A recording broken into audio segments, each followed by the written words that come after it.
Nah, guys, kembali lagi di channel Apresitorus, di mana channel ini akan memberikan diri kamu suatu informasi baik dari pekerjaan, asmara, keuangan, serta kehidupan diri kamu secara general. Sebelum saya memberikan suatu informasi dari berbagai aspek yang barusan saya katakan tadi, saya juga mengingatkan kepada teman-teman, informasi yang saya berikan terhadap diri kamu bukan suatu acuan untuk kamu ambil dan untuk kamu terima.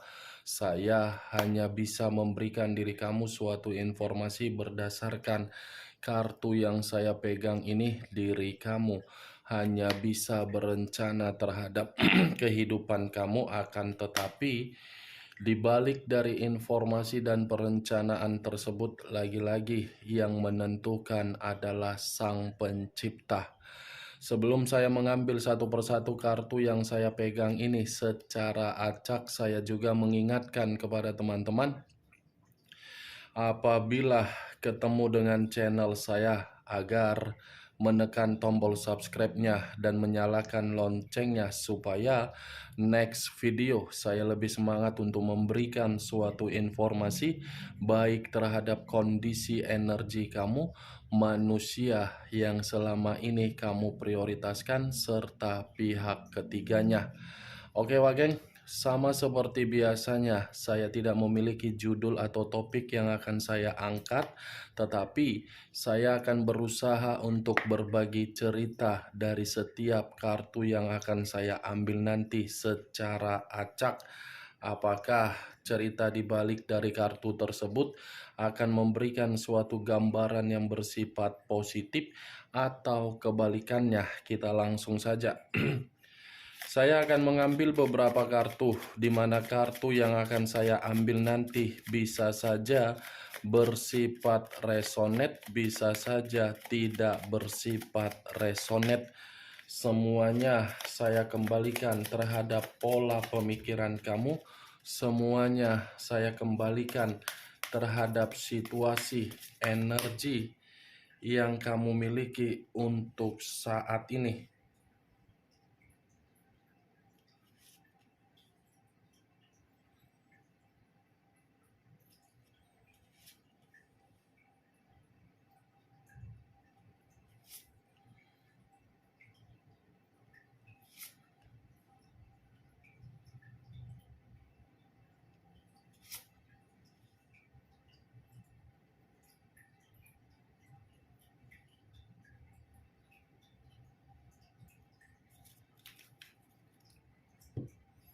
Nah, guys, di depan saya ini sudah ada beberapa kartu yang sudah saya ambil secara acak satu persatu dari tumpukan kartu yang saya pegang tadi.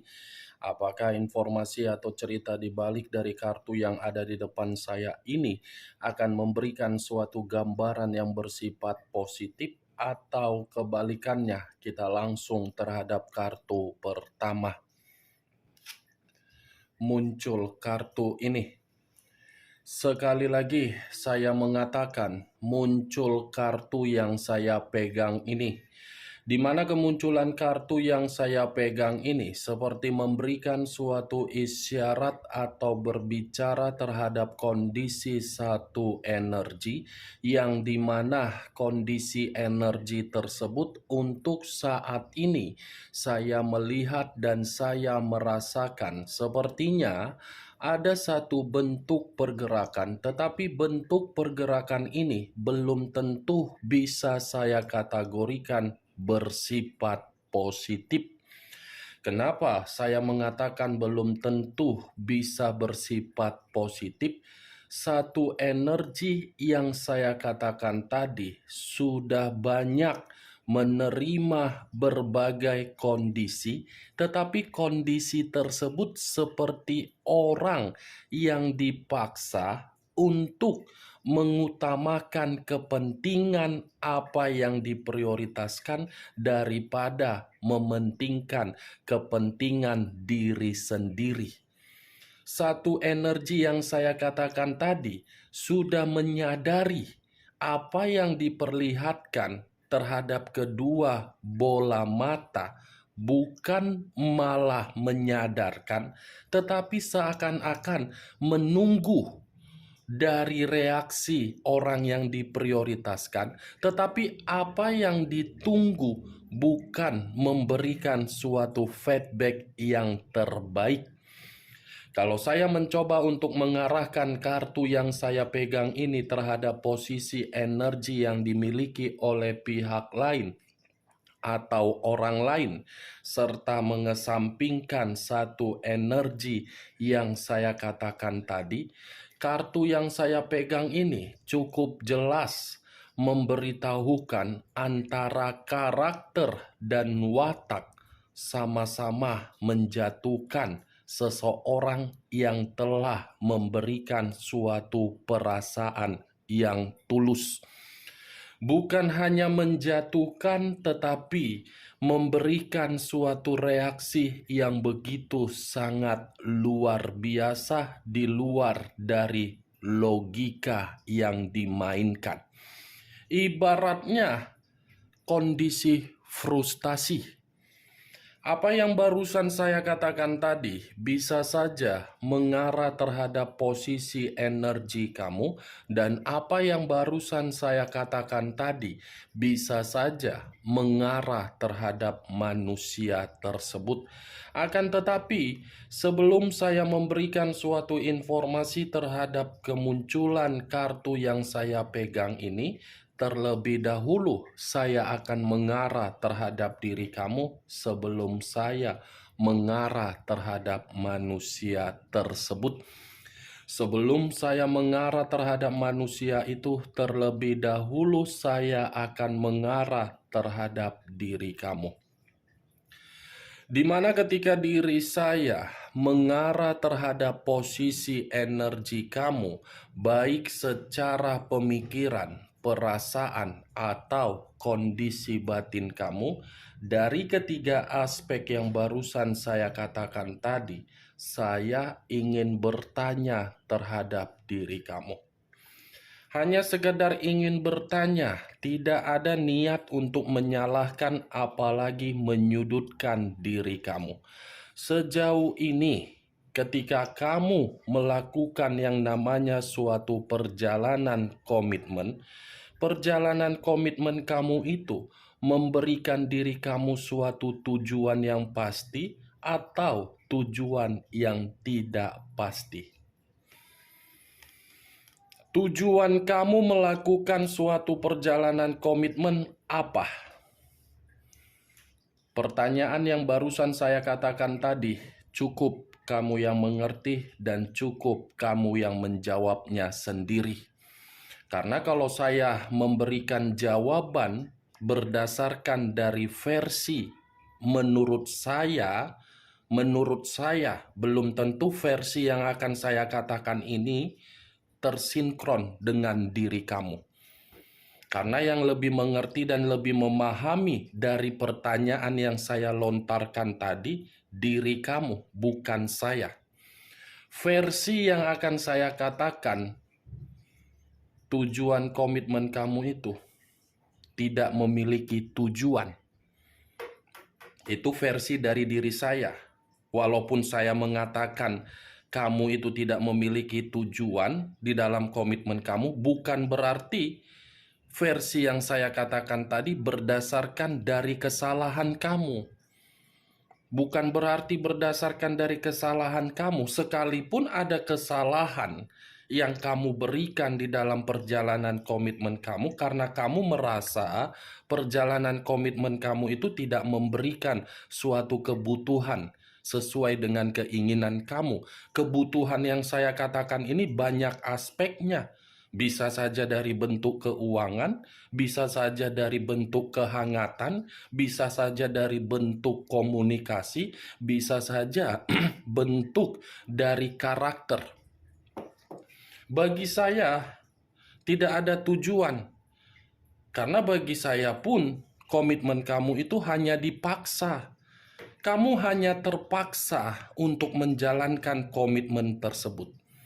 terpaksa, walaupun ada situasi kebahagiaan, walaupun diri kamu mengenal manusia itu secara karakter, belum tentu apa yang kamu kenal secara karakter, kamu memahami manusia itu 100%. Paling hanya 45%, 55%, 75% paling besarnya. Kemana 25% lagi?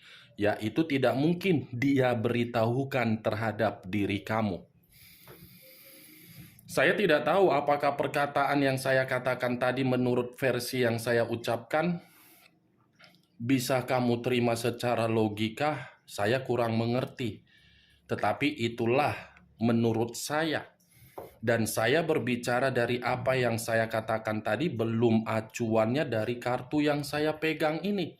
Kalau acuannya dari kartu yang saya pegang ini, saya lemparkan kembali di dalam posisi perjalanan komitmen kamu, saya akan mengatakan perjalanan komitmen kamu itu adalah perjalanan yang begitu sangat salah. Salah karena apa? Kamu mempergunakan secara perasaan, yang satunya mempergunakan secara logika. Kalau saya umpamakan sebagai contoh, satu tower, satu menara. Menara tersebut tidak akan mungkin bisa berdiri tegak kalau pondasinya kokoh. Sementara perjalanan komitmen kamu, bagaimana mungkin bisa kokoh, pondasinya saja sudah penuh dengan kebohongan, sudah penuh dengan ketidakjujuran, sudah penuh dengan kelicikan, sudah penuh dengan kecurangan, sudah penuh dengan pemanfaatan. Apakah saya layak untuk mengatakan perjalanan komitmen kamu itu suatu perjalanan yang benar? Tidak mungkin, sementara diri kamu pun untuk saat ini sudah ditinggalkan. Kalau memang perjalanan komitmen kamu, perjalanan komitmen yang begitu sangat benar, begitu sangat memiliki kejelasan, kamu tidak akan mungkin ditinggalkan dengan status single parent. Kamu tidak akan mungkin ditinggalkan dengan status kecurangan. Itu dia wakil. Kartu pertama, Dekariot. Unsur air, berlambangkan 3 zodiak.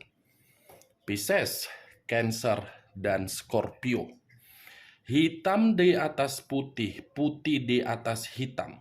Kedua warna ini saya umpamakan dengan contoh tower dan menara. Kamu mengarah terhadap warna putih, tetapi orang yang kamu prioritaskan mengarah terhadap warna hitam. Hitam dalam arti apa? Membuat diri kamu dalam kondisi yang benar-benar memaksa. Manusia itu kan memaksa diri kamu selama ini. Apa yang dia minta harus kamu turuti. Dia tidak memperdulikan bagaimana cara diri kamu untuk memberi apa yang dia minta. Sementara diri kamu benar-benar merasa tidak mampu, tetapi diri kamu ini kamu mampu-mampukan agar manusia tersebut tidak lari dari diri kamu. Itu sama saja diri kamu itu mengambil tali, mengikat leher, mencekik. Tidak perjalanan satu komitmen kalau komitmen itu selalu dipaksa. Berbeda terhadap diri kamu. Boro-boro untuk memaksa manusia itu mendapatkan suatu kehangatan secara komunikasi saja tidak ada. Ingat loh, Dekariot kartu pertama yang keluar. Saya bingung harus berbicara apa terhadap diri kamu. Kalau saya mengatakan kamu ini kehilangan arah di dalam perjalanan komitmen kamu, iya, tetapi kehilangan arah tersebut bukan berdasarkan diri kamu yang salah. Karena memang pemikiran orang yang kamu prioritaskan tidak pernah untuk satu pemikiran terhadap diri kamu. Selalu melenceng. Kamu ke kiri, dia ke kanan. dia ke kanan, kamu harus ikut bersama dengan diri dia. Itu Dewa geng. Cocok, kau rasa? Hah? Cocok, kau rasa seperti itu perjalanan komitmen? Apa-apaan itu? Cocok? Sudah sadar atau belum sadar? Sudah bisa mempergunakan logika kamu yang waras atau belum bisa mempergunakan logika kamu yang waras? Di mana posisi diri kamu yang sebenarnya? Seharusnya diri kamu bersyukur kenapa alam semesta bisa membuka bagaimana sisi keburukan dari manusia tersebut. Kalau alam semesta tidak membuka bagaimana sisi keburukan dari manusia tersebut, mau sampai kapan diri kamu ini tertekan secara psikologis dan batin? Hah?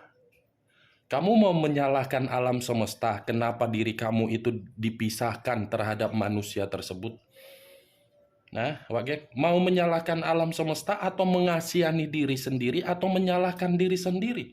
Kalau saya berada di dalam posisi kamu, saya bersyukur selama ini memperjuangkan seseorang, tetapi ketika memperjuangkan seseorang tidak layak untuk diperjuangkan, saya akan membuang ke tong sampah.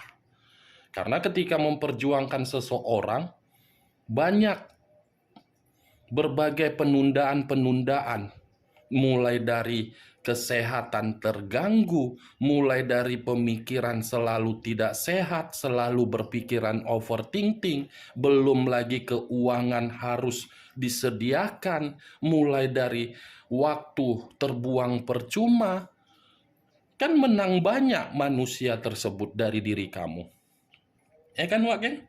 Dia kan menang banyak kan dari diri kamu.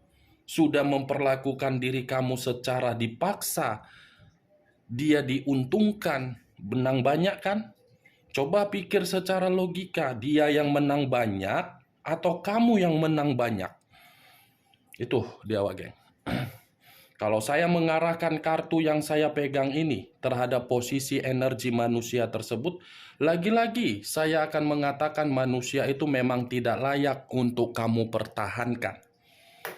Kamu tidak usah harus bertanya kenapa saya mengatakan tidak layak untuk dipertahankan. Mungkin diri kamu akan mengerti sendiri.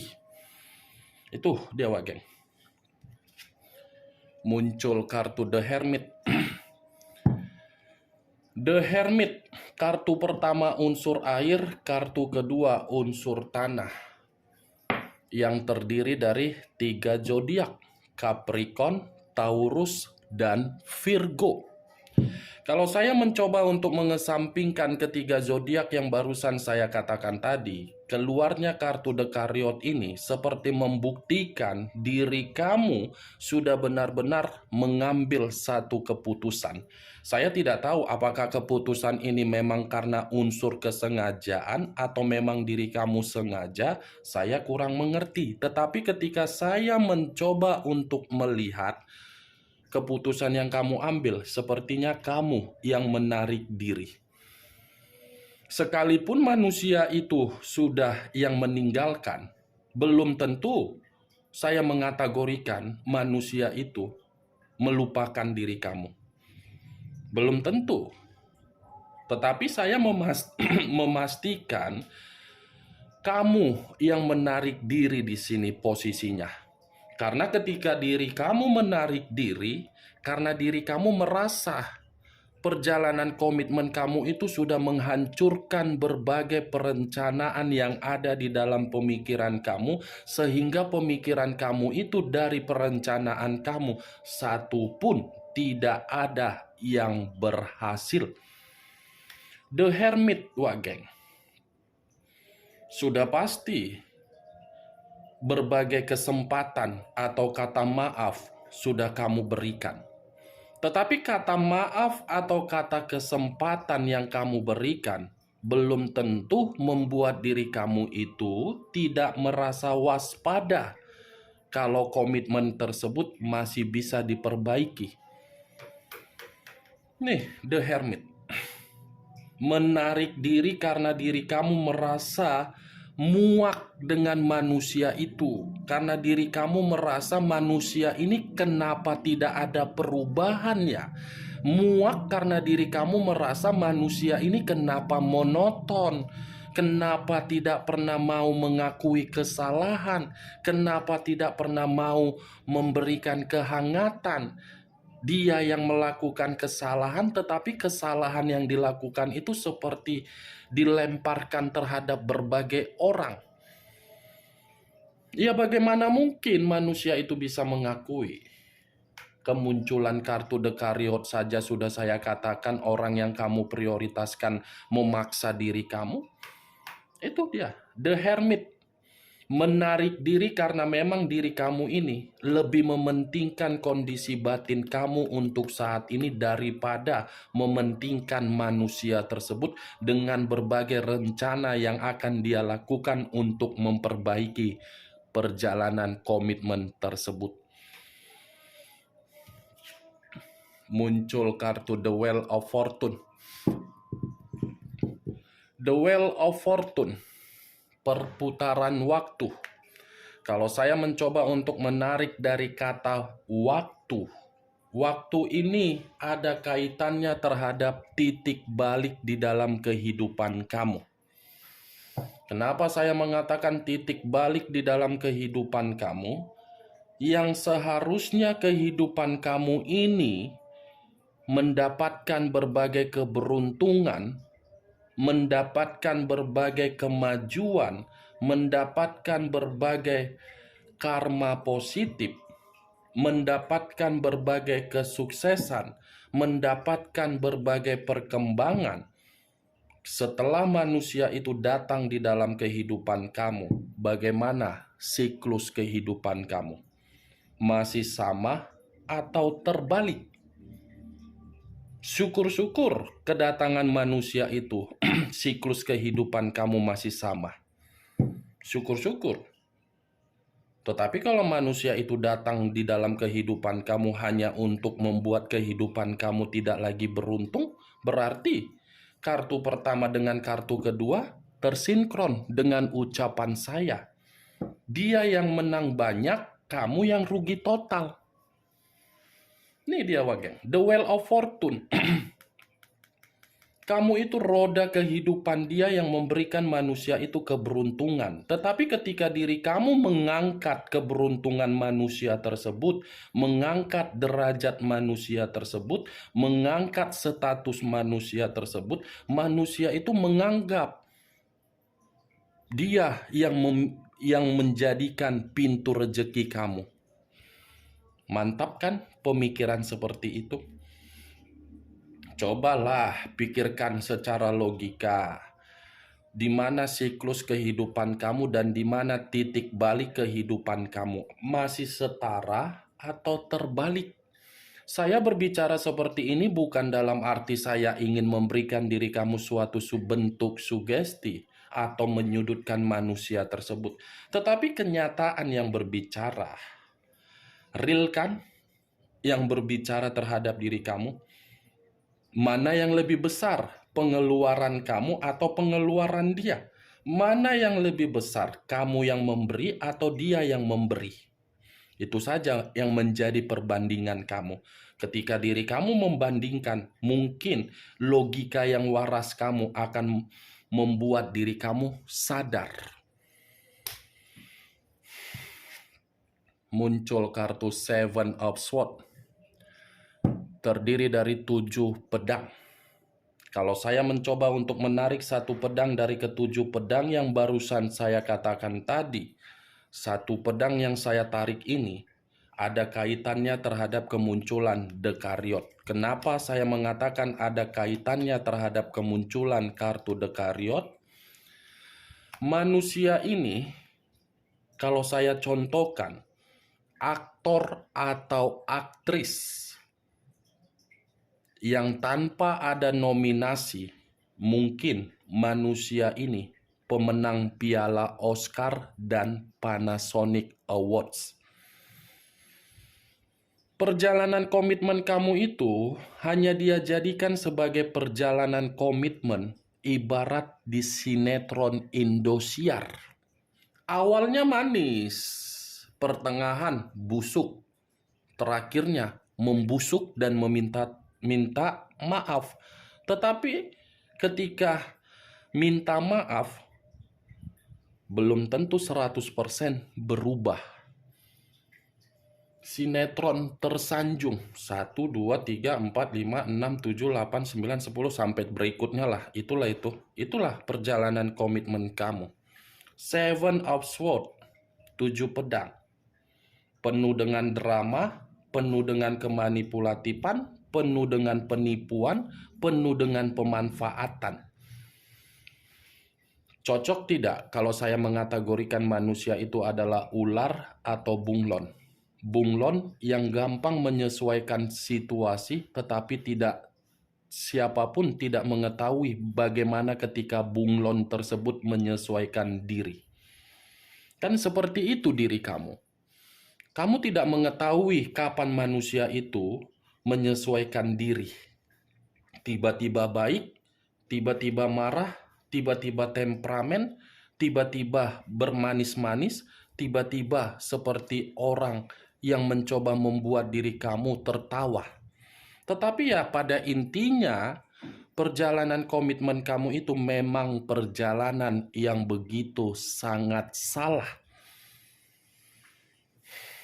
Salah kan, Wak Geng? Ayo, benar atau tidak ucapan saya tadi? Wak Geng? Muncul kartu Four of Wands.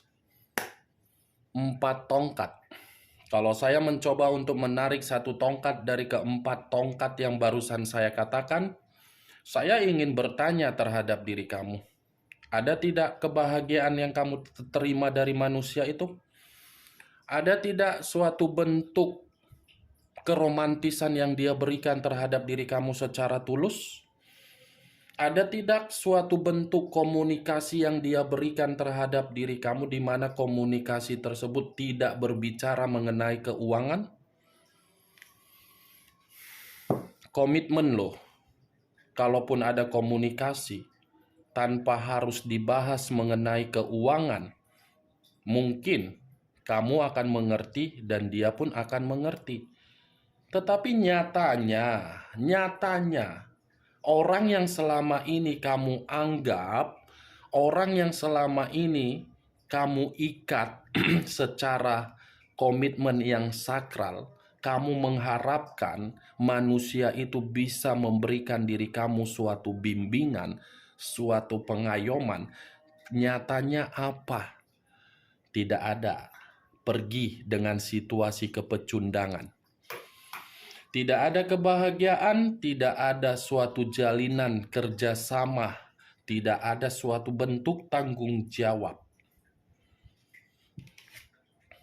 Muncul kartu Queen of Cups. Queen of Cups, raja atau ratu yang memegang 1 pedang, 1 cawan. Kalau saya mencoba untuk menarik kata cawan ini seperti mengatakan situasi kamu, dari kondisi kebaikan kamu, dari kesetiaan kamu, dari ketulusan kamu, dari pemikiran kedewasaan kamu, dari kelemah lembutan kamu, dari kasih sayang kamu, dari cinta kamu yang kamu berikan terhadap manusia itu justru menempatkan posisi diri kamu sebagai apa? Tertekan. Queen of Cups, kartu yang berbicara mengenai apa? Kesensitifan diri kamu untuk saat ini. Saya tidak bisa menyalahkan kesensitifan kamu tersebut terjadi karena apa. Saya tidak bisa menyalahkan karena kemunculan kartu The Chariot tadi sudah mengatakan perjalanan komitmen kamu sudah salah. Kesalahan itulah yang mengharuskan diri kamu bersifat sensitif. Nih Dewa Geng, parah ya 6 kartu yang saya bukakan ini. Semua berbicara negatif yang seharusnya diri kamu penuh dengan kebahagiaan, tetapi titik kehidupan kamu, perputaran siklus kehidupan kamu berubah total akibat dari kedatangan manusia tersebut. Oke Wak Geng, hanya itu yang bisa saya berikan informasinya terhadap diri kamu. Sebelum saya menutup perkataan saya, sekali lagi saya mengingatkan, saya tidak memberikan diri kamu suatu sugesti agar sugesti saya itu bermain di dalam pemikiran kamu. Semua tergantung bagaimana diri kamu untuk menanggapi perkataan yang saya ucapkan tadi. Yang positif ambil, yang negatif buang. Sekian dulu informasinya. Salam kartu tarot, salam zodiak.